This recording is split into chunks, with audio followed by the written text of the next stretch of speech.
menjadi provinsi. Pelaksanaan sanitasi aman di Luwu Timur, Sulawesi Selatan menjadi momen di peringatan Hari Toilet Sedunia 19 November lalu. Kegiatan ini digelar UNICEF dengan Liksil di Indonesia melalui Yayasan Bakti. Ajang ini dilaksanakan untuk menyamakan persepsi tentang sanitasi aman berkelanjutan pada rumah tangga dengan melibatkan Bapelitbanda, Dinas PUPR, Dinas Kesehatan, akademisi, hingga sanitarian. Pilar kelimanya itu adalah pengolahan limbah cair.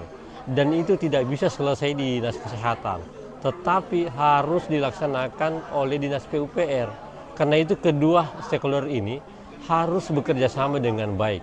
Luwu Timur menjadi kabupaten bebas praktek buang air besar sejak 2021 silam. Namun, pengolahan sanitasi aman menjadi pekerjaan rumah selanjutnya. Kegiatan hari ini bisa lebih memperkuat lagi karena menghadirkan seluruh stakeholder termasuk sanitarian dan hadir juga dari Poltekkes yang dari sisi akademis tentu makin memperkuat bagaimana strategi penanganan sanitasi di Kabupaten Luwu Timur. Para peserta mendapat pelatihan tentang pendataan cepat dan tepat sanitasi aman menggunakan aplikasi Sistem Manajemen Informasi Pengelolaan Air Limbah Domestik atau SIMPALD.